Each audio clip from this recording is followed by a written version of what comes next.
Ayo berinvestasi akhirat, bangun rumahmu di surganya. Sempurnakanlah ibadah Anda dengan beramal jariah yang pahalanya tidak terputus hingga akhir kiamat dengan ikut berdonasi untuk pembangunan Masjid Agung Al-Akbar Kota Sorong. Assalamualaikum warahmatullahi wabarakatuh. Alhamdulillahirabbil alamin. Assalatu wassalamu ala asyrafil anbiya'i wal mursalin. Asyhadu an la ilaha illallah wa asyhadu anna Muhammadan abduhu wa rasuluhu wa ba'du. Bapak-bapak, ibu-ibu, hadirin, hadirat yang dirahmati oleh Allah Subhanahu wa taala. Alhamdulillahirabbil alamin. Kita patut bersyukur kepada Allah yang memberikan kepada kita berbagai nikmatnya, sehingga di hari ke-21 Ramadan tahun ini kita masih tetap konsisten atau istiqomah menjalankan ibadah. Dan alhamdulillah subuh yang mulia ini kita masih bisa melaksanakan salat berjamaah. Hadirin jamaah yang dirahmati oleh Allah Subhanahu wa taala, tidak terasa kita sudah memasuki Asyrul Awakhir, 10 malam terakhir bulan Ramadan. Ini artinya bahwa tinggal beberapa hari lagi, kurang lebih 8 atau 9 hari lagi kita akan berjumpa dengan Idul Fitri. Maka berbahagialah kita yang masih bisa melakukan ibadah-ibadah, dan insya Allah kita mengakhiri di bulan Ramadan ini dalam keadaan baik-baik, dalam keadaan pahala dilipat gandakan. Hadirin jamaah yang dirahmati oleh Allah Subhanahu wa taala, itulah makanya Rasulullah bersabda, salah satu sabdanya dinyatakan ragima'an furajulin idza jaa Ramadan falam yughfar lahu. Jadi merugilah seseorang atau celakalah seseorang apabila sampai bulan Ramadan maka dia tidak diampuni dosa-dosanya. Padahal kesempatan di bulan Ramadan ini adalah bulan pengampunan dosa. Makanya di hadis lain dinyatakan Ramadan ila Ramadan mukaffaratun bainahuma. Antara satu Ramadan dengan Ramadan lainnya ada pengampunan dosa. Hadirin jamaah yang dirahmati oleh Allah Subhanahu wa taala. Makanya di dalam orang berpuasa, karena ini merupakan satu kewajiban yang harus kita lakukan pada bulan Ramadan, tapi banyak orang yang berpuasa itu tidak melakukan puasa yang semestinya. Dia berpuasa tapi masih melakukan kesalahan-kesalahan atau kekeliruan dalam berpuasa. Itu makanya hadirin jamaah yang berbahagia, Imam Al-Ghazali, pengarang Ihya Ulumuddin, dalam bukunya membagi puasa menjadi 3 golongan. Jadi ada 3 golongan menurut Imam Ghazali dalam buku itu. Yang pertama adalah puasa orang umum. Jadi as-saumul ami, jadi puasa umum, yaitu puasa yang hanya sekedar menjauhi hal-hal yang membatalkan puasa secara zahir, misalnya makan, minum dan sebagainya. Nah, jadi ini yang banyak dilakukan oleh seseorang. Makanya di dalam hadis Nabi dinyatakan bahwa kam min shaimin laisa lahu min saumihi illal ju'i wal atash. Betapa banyak orang yang berpuasa tapi tidak mendapatkan apa-apa kecuali lapar dan haus. Makanya Imam Ghazali mengatakan bahwa hanya sedikit sebenarnya yang berpuasa yang baik, yang banyak ini adalah berpuasa umum. Kemudian yang kedua adalah puasa khusus, yaitu menjaga anggota tubuh dari dosa. Selain tadi menjaga makan dan minum, menjaga berhubungan dengan istri pada siang hari dan secara zahir yang lain, maka orang yang puasa tingkatan kedua adalah puasa khusus, yaitu dia menjaga seluruh dosa, seluruh perbuatan-perbuatan dosa, sehingga puasanya mendekati nilai kesempurnaan. Nah, puasa kedua ini adalah puasanya orang-orang soleh, orang-orang yang beriman kepada Allah Subhanahu wa ta'ala. Kemudian yang ketiga adalah puasa yang tertinggi nilainya, tingkatan paling tinggi, yaitu puasa orang yang lebih khusus.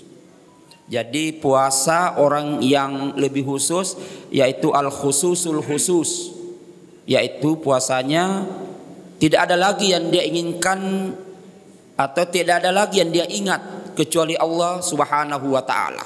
Betul-betul dia berpuasa hanya mengingat Allah Subhanahu wa ta'ala, tidak ada lagi yang dia ingat.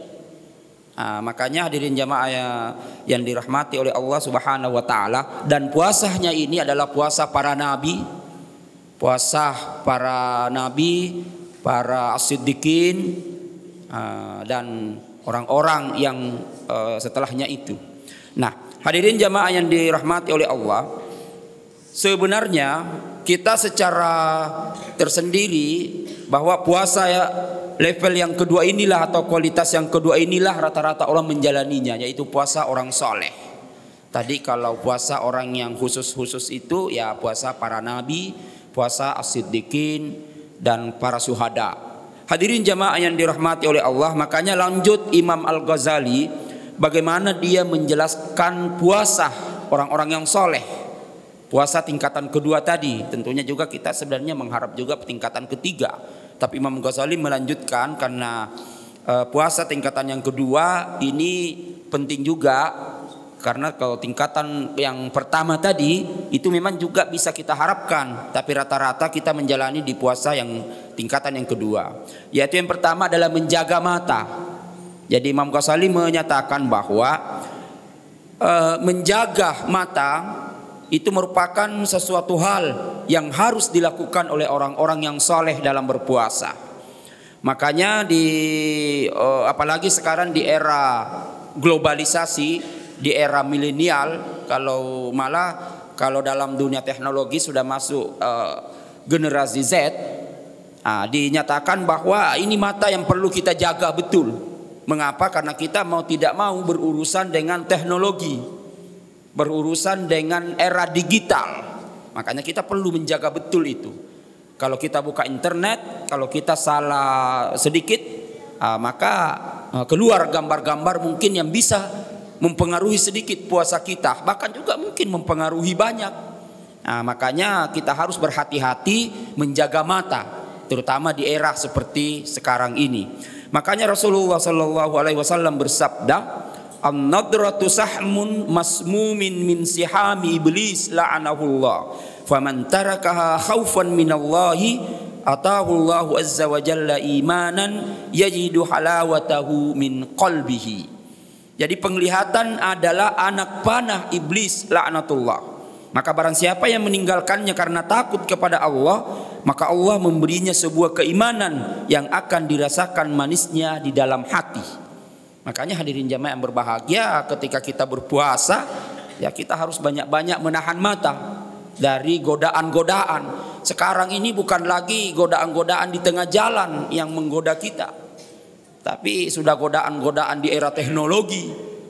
Kita membuka gadget, HP, yang pertama keluar ya mungkin hal-hal mungkin yang sebenarnya sih kalau kita melihat pakar teknologi mengatakan bahwa itu keluar gambar-gambar yang tidak senonoh keluar, gambar-gambar yang tidak bagus kelihatan keluar, kalau memang awalnya pengguna internet tersebut selalu membuka situs-situs itu. Artinya selalu membuka situs-situs yang kurang bagus, akhirnya pembukaan selanjutnya ketika awal itu akan muncul. Maka sebenarnya kalau menurut teori teknologi ini, kalau kita membuka HP seseorang baru muncul, ketika kita membuka internet muncul gambar-gambar yang macam-macam, tawaran yang macam-macam, berarti sebenarnya pengguna internet itu sudah ketahuan. Tapi kalau yang rajin membaca Al-Quran, membaca hadis, ya insya Allah muncul juga.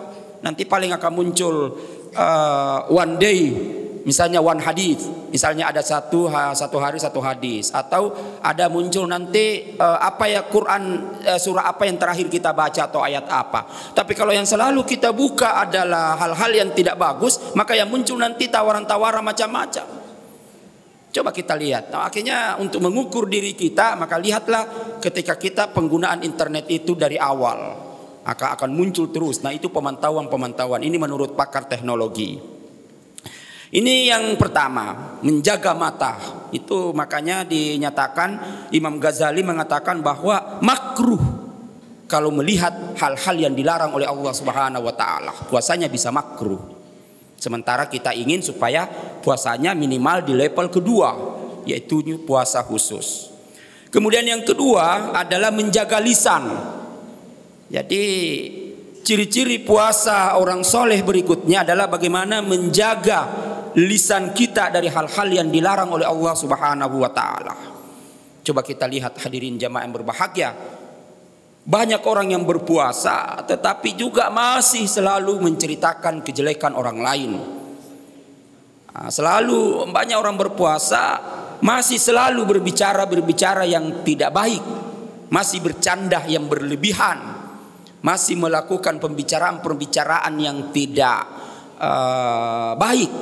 Padahal puasa yang baik adalah bagaimana kita semakin mendekatkan diri kepada Allah dengan pembacaan kalam ilahi. Bukankah Rasulullah membaca bahwa kita harus banyak-banyak menyatakan bahwa kita harus banyak-banyak membaca Al-Quran. Mengapa? Karena Al-Quran itu sangat berguna bagi kita. Selain karena dia mukjizat, maka pembacaan Al-Quran itu mampu menenteramkan jiwa. Makanya penelitian-penelitian di barat menyatakan bahwa kalau kalian tidak mau stres, maka banyak-banyak membaca Al-Quran. Jangan membaca yang sembarangan, begitu kan? Jadi Al-Quran kita perbanyak membacanya, mendengarkannya, memahaminya, dan mungkin mendakwahkannya kepada orang lain. Makanya Allah menyatakan di dalam Al-Quran, fa idza quri'al Qur'anu, apabila dibacakan ayat Al-Quran, fastami'u lahu, dengarkan baik-baik, wa ansitu, dan perhatikan. Jadi fastami'u wa ansitu. Atau kita membaca itu baru pendengaran. Bagaimana lagi kalau kita membaca? Rasulullah juga menyatakan bahwa ikra'ul Qur'ana, bacalah Al-Quran itu, fa innahu ya'ti yaumal qiyamati syafi'an li ashabihi. Jadi Al-Quran nanti datang pada hari kiamat menjadi syafaat atau memberikan pertolongan kepada orang-orang yang membacanya. Maka setiap saat kita harus membaca Al-Quran. Lebih lanjut lagi Nabi mengatakan bahwa membaca Al-Quran itu berbeda dengan membaca yang lain. Membaca Al-Quran dia dihitung satu huruf kata satu kebaikan. Satu kebaikan itulah yang berkembang menjadi 10 kebaikan. Jadi satu huruf 10 kebaikan. Bagaimana lagi kalau itu di hari biasa? Kalau di hari puasa kan di bulan Ramadan tentu dilipat gandakan. Makanya alif lam mim itu 3 huruf berarti 30 kebaikan.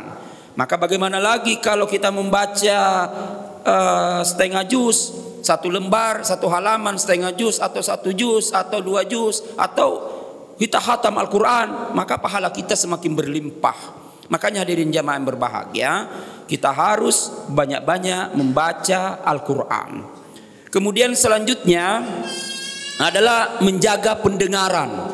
Ini juga menjaga pendengaran perlu kita ini. Makanya kalau di rumah saya selalu sampaikan kepada jamaah bahwa usahakanlah di rumah kita itu selalu kita dengarkan Al-Quran. Kalau kita tidak mengaji, kita tidak tadarus, kita tidak mengaji, ya mendengarkan saja Al-Quran.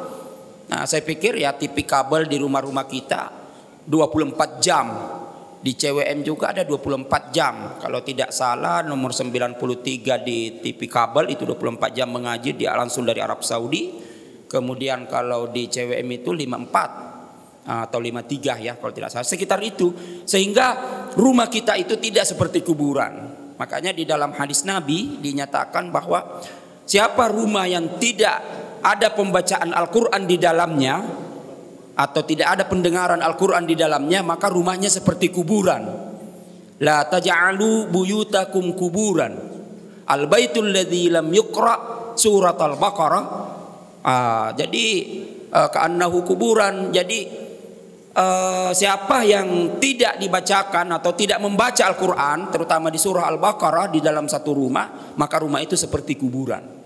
Jadi itulah yang menyebabkan sering terjadi pertengkaran antar keluarga, suami dan istri. Seringkali ada kesalahpahaman, anak dengan orang tua, kakak dengan adik. Karena kenapa? Jauh dari Al-Quran. Sementara yang bisa menenteramkan jiwa-jiwa kita adalah pembacaan atau pendengaran Al-Quran. Mengapa? Karena Al-Quran adalah mukjizat langsung dari Allah Subhanahu wa Ta'ala. Makanya di Barat mengatakan bahwa kalau kalian tidak mau stres karena pernah diadakan uji coba, maka dengarlah Al-Quran. Nah, betul, uji coba ini berhasil. Jadi orang yang dibacakan Al-Quran sekian puluh kali, pesertanya diacak, muslim dan non muslim juga, laki-laki, perempuan, kakek-kakek, anak-anak. Kemudian di satu sisi pembacaan bahasa Arab yang mirip Al-Quran, di pesertanya juga diacak. Setelah diteliti, setelah diperiksa memakai teknologi canggih, dengan periksa denyut nadi, jantung dan sebagainya, apa yang terjadi? Orang yang sering mendengar Al-Quran, ya itu tadi, daya stresnya rendah. Dia tidak mudah galau, dia tidak mudah putus asa, dia tidak mudah emosi, tidak mudah marah, rendah. Semua adem-adem saja. Tetapi orang yang tadi tidak mendengar Al-Quran, hanya diperdengarkan bahasa Arab yang mirip Al-Quran, apa yang terjadi hadirin jamaah yang berbahagia? Potensi stresnya tinggi, daya stresnya tinggi, sedikit-sedikit galau, sedikit-sedikit marah, sedikit-sedikit emosi, sedikit-sedikit putus asa. Akhirnya banyak di antara mereka, rata-rata orang yang seperti ini mudah bunuh diri. Hadirin jamaah yang berbahagia, kita lihat di Barat orang sedikit-sedikit bisa bunuh diri dan sebagainya karena merasa jauh dari Al-Quran. Makanya Rasulullah menyatakan bahwa kalian paham Al-Quran atau tidak paham, baca, karena itu mukjizat. Baca saja, itu mukjizat. Tapi sebaiknya kita paham. Jangan hanya membaca terus. Kalau kita harus berusaha untuk memahami. Tapi sekalipun kita tidak paham, kita masih dianjurkan untuk membaca. Makanya di dalam hadis Nabi dinyatakan bahwa bacalah walladzi yaqra'u huwallazi yaqra'ul Qur'an wa huwa mahirum bihi. Siapa yang membaca Al-Qur'an dan dia lancar, sekali lagi dan dia lancar, mungkin seperti Pak Imam standar bacaannya, ma'as safaratil kiramil barara, maka dia dikelilingi para malaikat yang mulia. Coba kita bayangkan itu hadirin jamaah yang berbahagia. Seperti malaikat yang mulia mengelilingi kita. Kemudian wa huwallazi yaqra'ul Qur'an, siapa juga yang membaca Al-Qur'an wa huwa yatata'ta fihi lahu syakun wa huwa syakun lahu ajran, dan dia tidak lancar, terbata-bata. Dia membaca Al-Quran tapi terbata-bata, lahu ajran, tetap mendapat 2 pahala. Jadi tidak usah ragu, saya tidak mau membaca Al-Quran karena saya terbata-bata. Tidak apa-apa, terbata-bata kalau memang ini, tapi diusahakan lancar, karena terbata-bata pun mendapatkan 2 pahala. Jadi sangat keliru orang-orang mengatakan bahwa tidak usah baca, kamu juga tidak paham. Itu keliru. Tidak paham atau tidak paham, karena dia mukjizat, bisa mempengaruhi jiwa-jiwa kita. Makanya Allah berfirman, ala bizikrillahi tatmainnul qulub. Bukankah dengan mengingat Allah itu hati kalian akan menjadi tenang? Yang dimaksud dengan zikrullah ya termasuk pembacaan kitab-kitab Al-Quran, pembacaan ayat-ayat Al-Quran tadi. Makanya hadirin jamaah yang dirahmati oleh Allah, kembali ke persoalan pendengaran. Ada salah satu hadis Nabi menyatakan bahwa al-mughtabu wal mustami' syarikani fil itsmi. Wah, ini berbahaya ini. Kalau dijelaskan di surah Al-Hujurat bahwa ghibah itu adalah dosa besar karena dianggap sebagai memakan daging saudaranya sendiri, naudzubillah. Maka di dalam hadis ini dinyatakan bahwa al-mughtabu, orang yang bergibah, wal mustami' dan mendengarkan gibah, syarikani fil itsmi, sama-sama mendapatkan dosa. Wah, jadi kita jangan juga menjadi pendengar yang baik. Orang bercerita tentang kejelekan orang lain, kita menjadi pendengaran, walaupun sebenarnya kita tidak ini. Kalau ada orang yang bergibah, kalau menurut hadis ini ya kita tinggalkan saja, minta pamit baik-baik, maaf ya saya mau ke sana sebentar, atau kalau perlu kita peringati dia, tidak usah bergibah. Nah, kalau dia tidak mau diperingati, tinggalkan saja, karena tidak mungkin dia bergibah kalau kita tidak mendengar. Nah, kalau ada orang bicara, berarti bicara sendiri itu harus stres. Nah, misalnya seperti itu. Ini teguran langsung dari Nabi, wa al-muqtabu wal mustami' syarikani fil itsmi. Orang yang bergibah dengan orang yang mendengarkan itu sama-sama berdosa. Hadirin jamaah yang dirahmati oleh Allah Subhanahu wa taala. Makanya ciri-ciri selanjutnya ialah menjaga semua anggota badan, tangan, kaki, hidung dan sebagainya. Semua anggota badan itu kita harus jaga supaya kita masuk ke level orang-orang soleh dalam berpuasa. Kalau perlu kita bersama-sama dengan para nabi dan siddiqin, walaupun memang ini merupakan tingkatan yang tertinggi, tapi kita juga berusaha ini karena kesempatan itu ada. Kesempatan itu ada. Sekarang ini hadirin jamaah yang berbahagia, beberapa masjid, karena hampir setiap malam kita ke berbagai masjid, ke masjid-masjid antara masjid satu dan masjid lain, sudah banyak yang sudah meninggalkan ibadah. Jadi mereka ya tinggal paling ada beberapa orang beberapa masjid itu. Tadi malam di satu masjid itu, ya Allah, kita khawatir ini baru malam ke-21 itu tinggal sedikit orang-orang di situ. Padahal mestinya kita mempertahankan itu. Tapi ya tidak usah khawatir, bahwa kalau kita istiqomah, ya insya Allah. Makanya dari jamaah yang berbahagia, diharap nanti yang hadir pada subuh hari ini tetap istiqomah sampai di Ramadan akhir, kemudian setelah Ramadan. Karena keberhasilan orang di Ramadan, ma ba'da Ramadan, apa yang ada setelah apa setelah Ramadan itu yang kita lakukan. Jangan kita tinggalkan masjid setelah Ramadan. Hadirin jamaah yang dirahmati oleh Allah Subhanahu wa taala. Maka itulah kriteria-kriteria puasa yang disampaikan oleh Imam Al-Ghazali dalam kitab Ihya Ulumuddin. Maka ada beberapa juga kesalahan orang yang berpuasa di dalam bulan Ramadan, ialah terlalu banyak tidur. Mungkin berpegangan bahwa an-naumu fi saumi atau fi yaumi Ramadan ibadah. An-naum ibadah fi Ramadan. Jadi puasa itu adalah ibadah.